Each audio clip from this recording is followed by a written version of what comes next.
Well, good day, everybody. So, yes, we got containers and freight stuff again as the lead in, because I meant to talk about freighting and transporting boats and everything, just to give you an idea of how it works. Some people got no idea, some people got a bit of an idea, so I'm going to just explain it and what some of the costs are as well, so you can get an understanding of the passion and commitment of some of the 580 entrants to get to the start of the race and actually do this whole round the world deal. And I had an interesting conversation with someone yesterday about what the three events that we do actually mean to the sailors. And it was very interesting because I got another angle. The three events being the Mini Globe Race, the Golden Globe Race, and the Ocean Globe Race.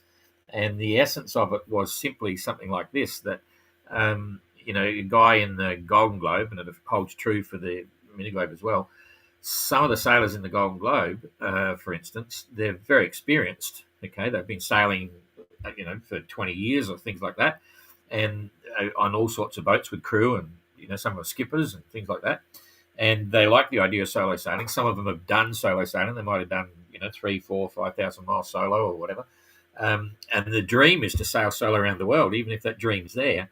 But they actually, this will sound really strange. You've got to keep it in context. They don't know how to do it, right? They sort of do. You get a boat and you put all your safety gear on and you go.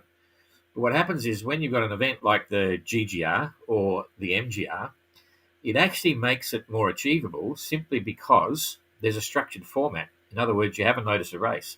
And we are very strict on safety. And so you've got all the safety gear and all that sort of stuff that you've got to have. And they can tick the boxes and they say, right, I've got to get this, I've got to get that. And they do all the bits, right? And then we've got the qualifying voyage, where they've got to get out there. And in the GGR, it's 4,000 miles solo, non-stop. So they set their sights on that. And so they work in a series of stages and steps. They get their survival training, they get their medical training, they get their health checkups and all these sorts of things. And not only that, then they've actually got other entrants to talk to, right? So they can say, oh, well, how are you doing it? What are you doing? All this sort of stuff. And the reality is that some people will criticize it because we get the GGR is a race of attrition. To get to the end of the GGR is hugely difficult, as you know. I think there's only 9 people who've ever finished in the whole lot. Is it 9? Anyway, it's not many. And so we draw these entrants in, and they don't make it to the finish line. And some people say, it's bloody ridiculous. They're not good enough. They should never have been there and all that sort of stuff. But that's not really the case. You don't. I always bring it back to Scott of the Antarctic. Captain Scott sailing to the South Pole. His team die, all that sort of stuff. They didn't go to the University of Antarctic Exploration and get a degree or a diploma in Antarctic exploration. Some things you've got to do. You've never done it before, and you just got to get into it and do it. And I have so many people come to me and say, you can't do that. Or most are saying, oh, how are you going to do that? You've never done it before. Well, you've got to think a little bit about that statement, because if you've never done it before, nothing would ever happen in the whole world. Some people have got to be leaders and get out there and have a go. So coming back to it, in summary, what I'm saying there is that by putting on the events like the MGR, the OGR, and the GGR, it actually makes it possible for sailors to get into it, because there's these points of reference and they get dragged along. And that's one of the, I never really looked at it that way. I've always thought, they know what to do, this, that, and the other, they're just coming in for the fun. But there is actually a big element there of not only do we put it on, the MGR's pretty unique because we got the class of the boat and everything, and people like the boat. But then it also holds true that from there, they see a structured way to build the boat, do the training, get the safety gear together, be at a set place at a set time, and then take that course, which is all mapped out in front of them. So it's pretty cool. And, then I feel very proud about the entrance per se, because you look at the MGR and look at what's going on. It's crazy. I'm probably more amazed than a lot of the people out there, or the few of the people out there that are following the race. I sit there and think, holy shit. One of my dreams was to do a transatlantic race, in a small boat, which is where another reason the class came to fruition, because I found that window and thought, oh, bugger, I'm going to do the little boat and go across. And then I thought, oh, if I do that, I've got to build a little boat. And if I'm going to build a little boat, other people want to build the boat. So it goes. And that evolved over about 4 years.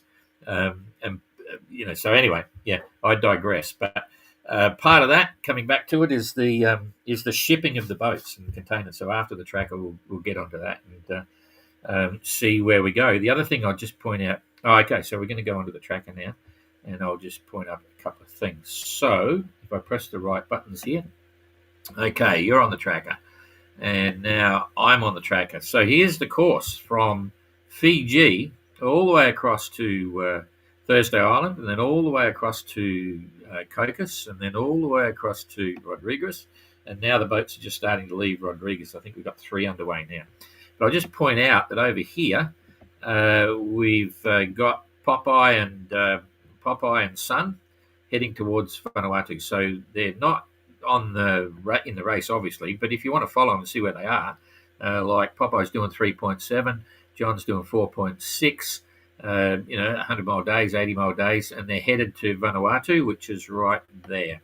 Nice cruising ground. I spent quite a bit of time up there, buggerising around, and it's fantastic. And they're going to go to,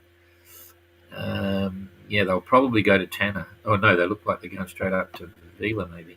I'm not sure. Anyway, there's an active volcano there, and we looked at that as part of the course, and we might revisit that later on for 29. We'll see. The course is still up for grabs for 29. A lot of discussion about Darwin, but the reality is we didn't have anyone in Darwin that really wanted us there before. Not entrants. I mean, we spoke to people up there, but there was a distinct lack of interest. Here we go. There goes West Island. There's Coconut. So Coconut's doing 6.1 knots at the moment, and he's just getting into the breeze. Coming up, he's probably going a bit slow. So here we come now, and we're on day 227, by the way, since the start. And we've now got. I thought, Dan is underway. Here he comes. No, what's going on here? 4 o'clock. Dan's still on 4 o'clock. Renault's on 8 o'clock, so that's why. Okay. I'm not sure why you got that. The others are on 8, but Dan is still on 4. So he's going to be a bit further advanced than that. Anyway, coming right to the back here, I'm going to pull this up just to get rid of that, make it a bit bigger. Tail end Charlie over here, I'll shrink it down. We've got random boats sitting around. But anyway, Josh doing 4.3. That's his 8 o'clock time and speed. And he made a 109-mile day. So that's cool. Also, yesterday, I think I forgot to read the report, so I will do that today. Ayrton doing 5.3 and 126 nautical miles. He was very excited. We got I can say we got another entrant in the Golden Globe race coming up soon. I can't mention his name yet because we haven't got his entry, but we're all excited to see this new sailor that may be joining the ranks of the GGR shortly. Okay, so Eric and Jasmine, drag race, side by side. Very emotional. Quite a cool video clip from Jasmine yesterday. If you haven't seen it, I think most people have. But it's tough out there, and it's kind of interesting. I remember when I did the GGR, I was in tears on a few occasions, actually. Tears of joy, tears of fear, and tears of frustration. So it's not uncommon. Anyway, Jazz doing 5 knots. 133-mile day. Jeepers. And, jeepers, that's cool. Eric's doing 5.1, only managed 124. I think she's got a new spurt of energy because she wants to get in. But anyway, that's pretty good. I think Dan just topped over. No, still 4 o'clock. So let's just have a look at that. We know Dan's left, but let's just look at ETAs for Eric and Jasmine. They're right on top of each other, side by side, I mean. So 45 miles to go. And they're probably averaging a good 5 knots. So that's 9 hours. So 9 or 10 hours from now, they should be crossing the finish line. Jazz is virtually the same. Yeah, exactly. They're pretty much side by side. So 9 hours to go. I doubt whether they'll be sleeping between now and then. So everyone, Rodriguez is it was Renault's idea to come into Rodriguez. I thought it would be not worth it in the original timeline for the course, and he said no, it's really good. So he's got a good memory because they're all loving it, that's for sure. There was some discussion in the beginning. I said, what's there? I said, well, I don't know. Looks like a funny thing. No beaches, blah, blah, blah. Well, not in the harbour, but I think they're just happy to get into civilization. But they had a bit of fun, and that was good to see. Okay, so everyone else is in port, and Dan just got away. Not happy at that moment. He's only doing 1.3 knot. So he's probably in the lee of the island. The wind's coming right from behind him. That was at 4 o'clock UTC this morning. He's now obviously moved on, but another four hours, and hopefully he's up to speed, because there's an interesting scenario. Renault got out. Looked like a pretty nice breeze. He's going to it'll go a bit softer, I think, in the future. But for now, Renault has been moving really well, doing 5.3, 102 miles. And that's less than 24 hours. He didn't quite, I think he left later. So he's been moving quite quick. And as an indicator, no, that's probably, let's see what the distance is here. Just see what the gap between Dan is. Oh, there you go. So it's nearly 100 miles. Now, you remember when they came in, if I remember rightly, he was only about 60 miles behind. So if Dan has been doing 5 knots for the past 4 hours, it's 20 miles. So he's about 80 miles behind Renault, 75 to 80 miles behind Renault. So Renault's got a jump on him. And that's the name of the game with weather, I suppose. Could have been at night time and things like that. So quiet at night. So he's now got it even further ahead. And I think we should see Kerry should be off soon, and Peeler after that. So anyway, Renault's doing pretty well. Let's just push it back and look at the things like currents and weather. Here we go, get rid of that. We'll come down and check out the currents. Yep, nothing much happened. Oh, look at that. Jeepers. They got a head current. We discussed that the other day, and I completely forgot about it. But, yeah. So that's suggesting they got like half a knot, which is up to, say, 8 or 12 miles in a day going against them. But Jasmine's done a lot better, which could be, remember, there could be a countercurrent there, but more so to the point that Eric's probably sitting in the current. You can see he's got a head current which is running at half a knot, whereas Jasmine's just sailing. Normal, nice breeze in the right direction, 133 versus Eric, 124. So that's 9 miles difference, which could possibly be the current if that graphic is correct. There's always a bit of latitude on trying to pick the current, things like that. But anyway, let's just push this back a bit. Okay, it's going to disappear and go to the side. So, and then there's nothing, no current. So Ayrton's coming into a little bit of a head current, no side current. That's okay. Dan, look at that. That could have been a lot worse. Maybe this current splitting here was also slowing Dan down. He might be struggling to get out. That might have been part of the reason. And if we push that along a bit, it disappears pretty quick. But he could have had a bit of challenge with that one. And Renault, nothing of any consequence there. No, nothing. So that's the current, and we'll come to the wind now. Look back to the wind, and we'll just roll that through. I'm going to put it bigger because I know there's a band of light stuff coming. If I look at it, that's in a couple of days. Okay, so you can see where they're going. You can see Mauritius just up over the top, and I'll push it through every few hours. Yep, they're going to run right along the edge of the breeze. It's like 9 hours later, 12 hours, going to soften off quite a bit. So, but then it comes back. It's only softened off for 12 hours. About 12 hours, and then it fills in again. So, and that goes through the 11th, through the 12th, 13th. So there's plenty of breeze. It gets a bit soft on the 14th. So maybe Adam and so on might have a slower run compared to what might be coming. A bit of a mixed bag, but it's all from the right direction. No big winds. Let's just, for the sake of it, have a look at what the weather's doing down here, because we're only a couple of weeks away from the start now. And I'll pick that up a bit. So here we go. I can't go very far forward, but let's just have a look. You can see there. Oh, sorry, I know what I'll do. I'll come back and I'm just going to run that through. So there's the 13th. Nothing's happened, but we can just watch this weather now between Mauritius, which is just here, Port Louis. They're going to sail down around here to Durban, which is right there, and then come down. That'd be a nice breeze to kick you down the southwest. I'm just going to go back and see how long that was sitting there. That's pretty good. That's it there, right. So it starts on the 12th. The weather was looking pretty good down by Durban and also up by Port Louis. That's a nice breeze. So there's the 12th, 1 day, 2 days, the 13th, 14th, that's 3 days, and then it's over. So that's the sort of window they're going to get. That's very typical. But you can see the strength, whilst that's a lot of breeze there, and that'd be super uncomfortable, bordering on, I won't call it dangerous, but you wouldn't want to be on the Gulf Stream there if you can see that down by Cape Town. But and so that's 14. So there's 1 day. There's another one, 2 days, 14, 15, 16. Ooh, a big one there. 17, yep. 16, 17. So you got 4 days going the wrong way.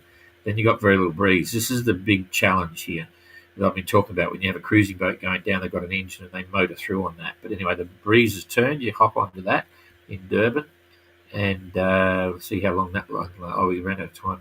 Okay. Anyway, but it looks generally, when I'm looking at this, it sort of looks, there's a bit of a high pressure system starting up between Madagascar and Africa. It looks a little bit softer than it was looking 3 weeks ago, and that's exactly what was meant to happen. So they're going to be leaving.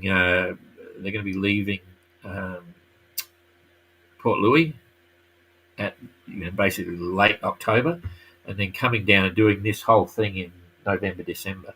And whilst we're not early, we're certainly. I mean, whilst we're not late, we're certainly not early. A couple of people, had a couple of entrants past comments of they think we're too early, and absolutely not. This is all the guidebooks, all the bits and pieces. Coming down around during December here is the right place to go. It's the right timing, and leaving in Christmas or thereabouts. That's the recommended time to go as well. So I'm comfortable with all of that.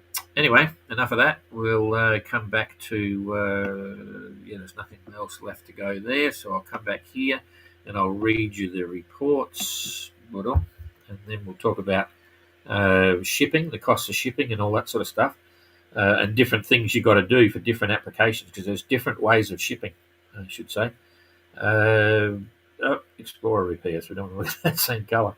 Masts are going up on Explorer today. Woo, whoop, whoop. The rigs are done. But anyway, okay. Rightio. So I've got 4 unread messages here. Okay, from Manager Nikki. This is from the 9th. Oh, that's today. Did I miss one? I don't know whether I... Susan, challenging day. I think I read that last time. No, this is yesterday. This is saying yesterday. I don't think I got number 2 out. Challenging few days. Supply... Oh, no, I did. I talked about the supply ship arriving and having to go. Adam, I might not have got Adams.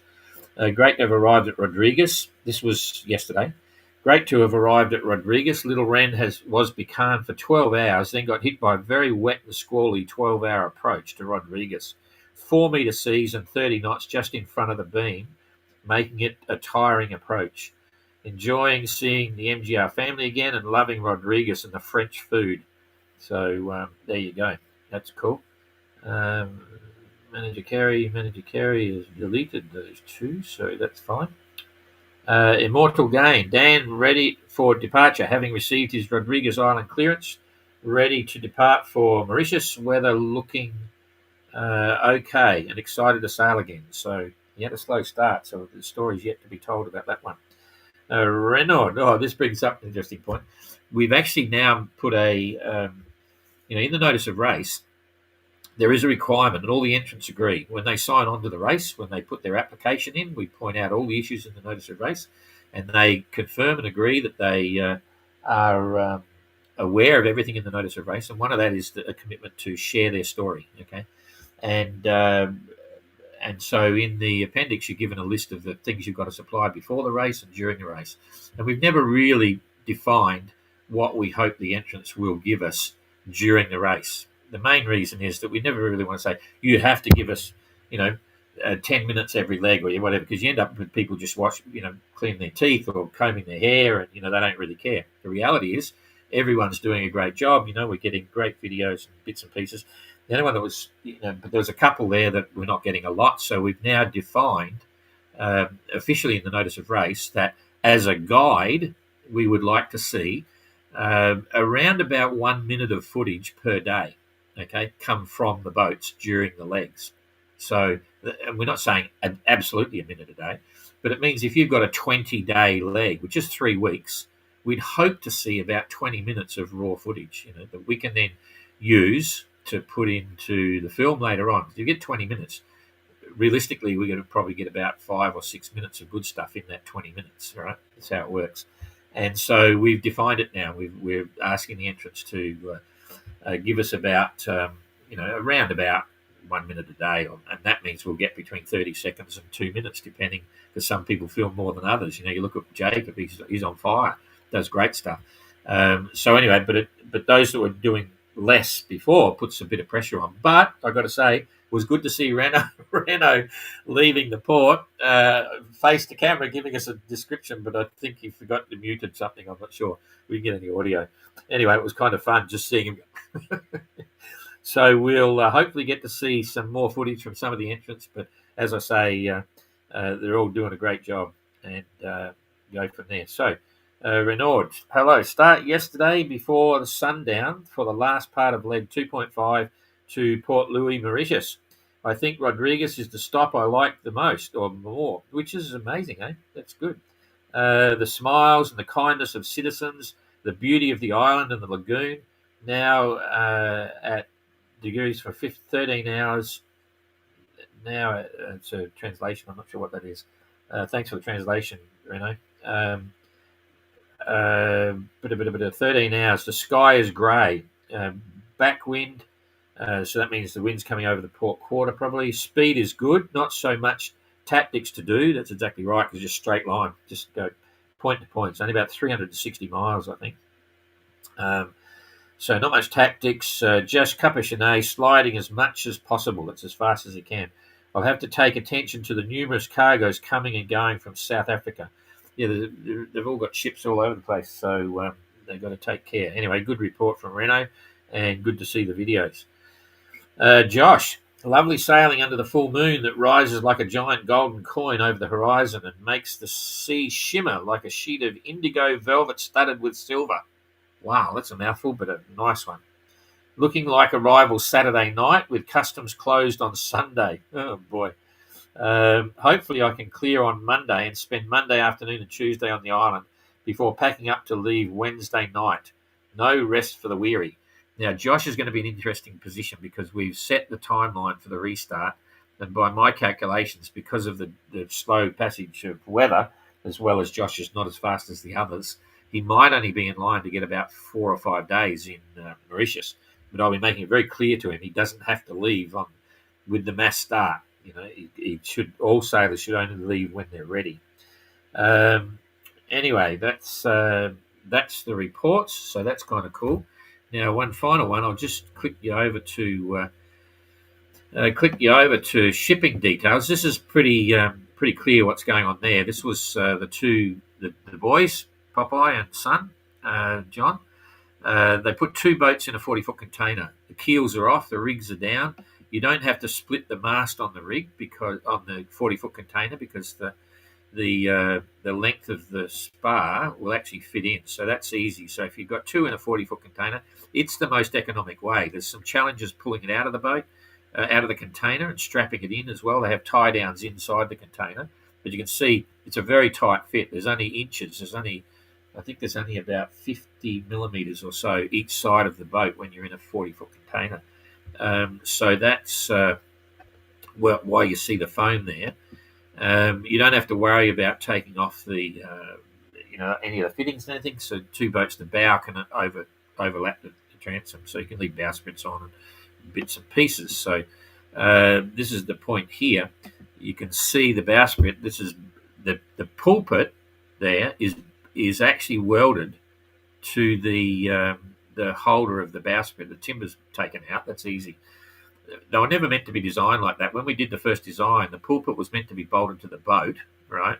And then the structure, the stainless steel structure of the bowsprit is meant to be unboltable. There's two like U brackets at the end and also on the stem, and you should be able to unbolt that and just pull it off when you put it in the container, so you don't have to debolt your pushbit. But if this was going in a 20-foot container, it means now, because they're welded onto the stainless steel sort of bowsprit arrangement, you've got to actually physically break the seal and unbolt your pulpit and then take it off and put it back in the cockpit or something like that. So just a reminder to builders, that's the original concept, was to actually leave the pulpit bolted on and just unbolt the stainless steel component of the bowsprit so it fits in a 20-foot container.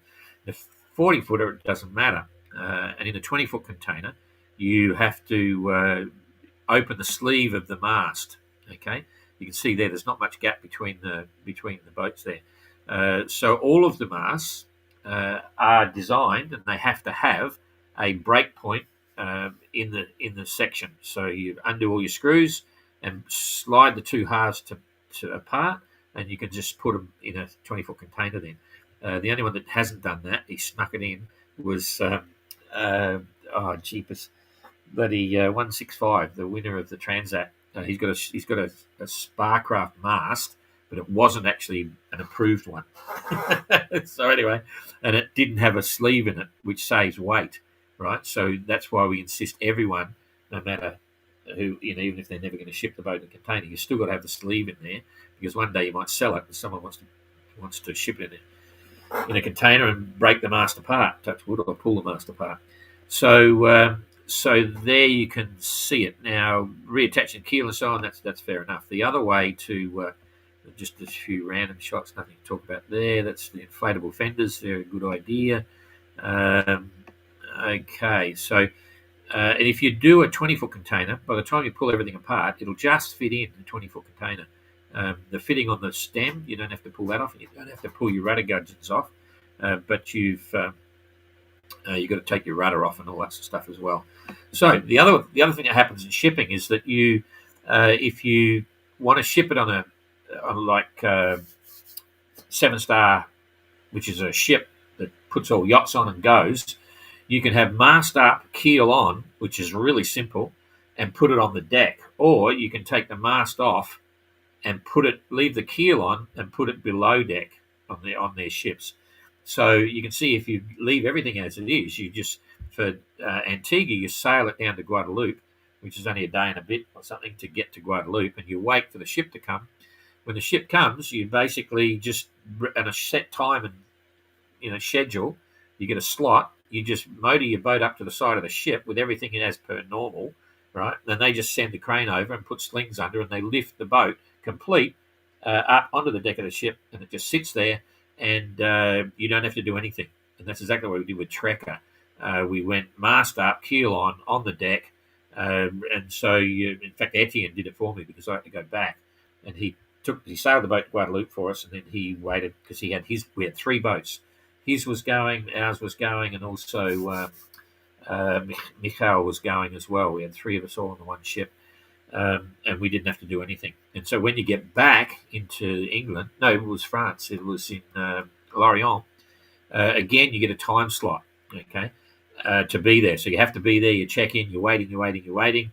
They then come and pick you up in a boat, and then they put you in the rib, and then they strip your boat down, unshackle it from the deck. They lower it over the side. It comes down. As soon as it hits the water, everything's normal. I get on board, and you get your outboard out, right, from down below, set it up. They just hold it there for a bit. They have a bow line and everything. The crane's disconnected so they can go on with their job to get the next boat down. Put the outboard on, boom, and you just motor away. We motor to the marina, and it's done. And then we were waiting there with the travel lift then, or we used a crane, travel at the marina later, and we lifted it back out of the water the next day, I think it was, onto the trailer and just drove it home.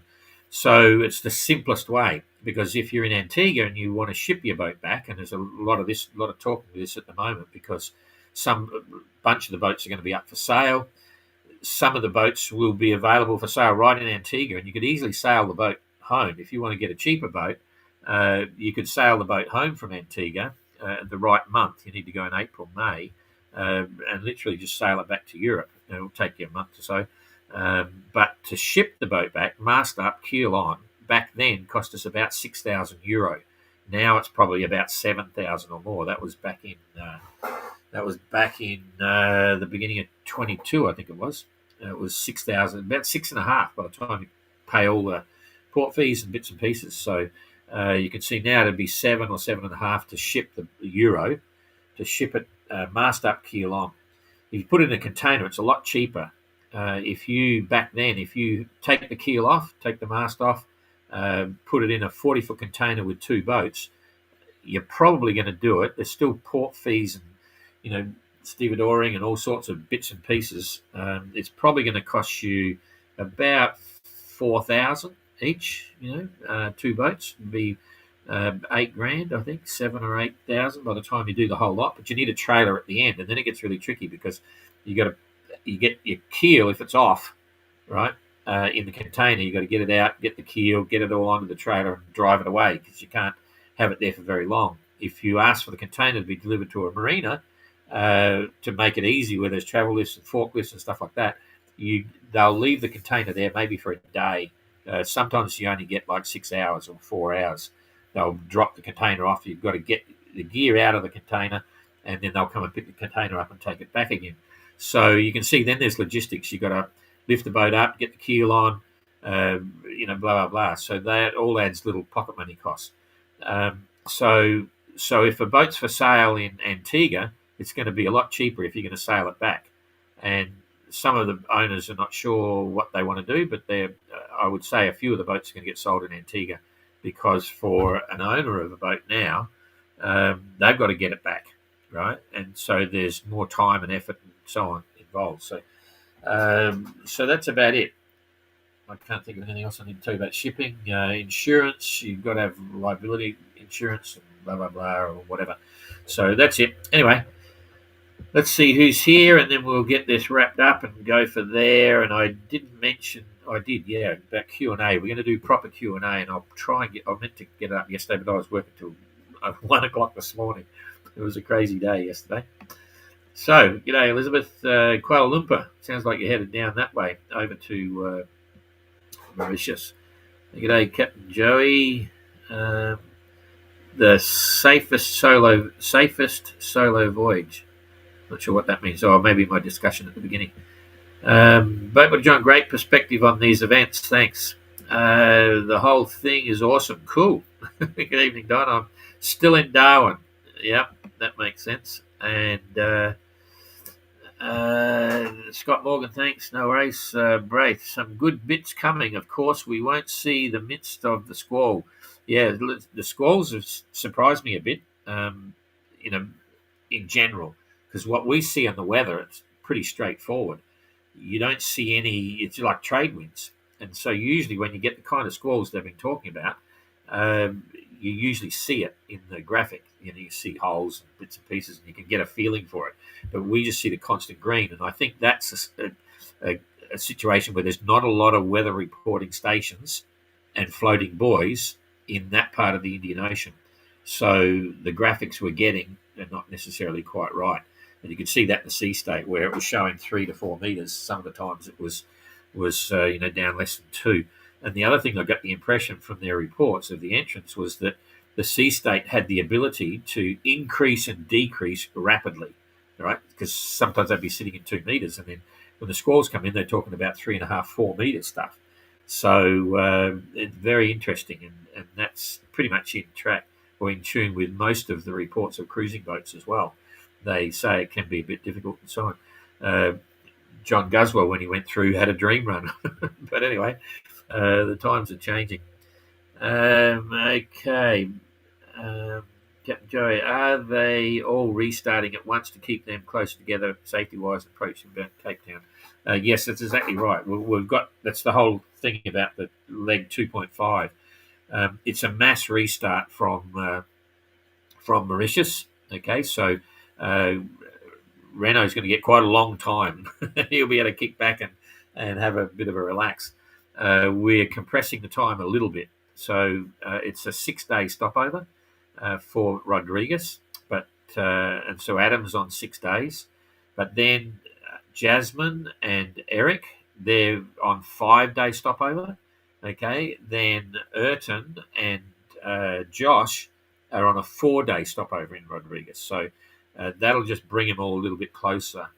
And then we compensate for that difference in timeline when we calculate their overall position for leg 2.5. So we will have a new update of the results coming for leg 3 at Mauritius. We won't get into the overall side of it. It'll be just leg 3.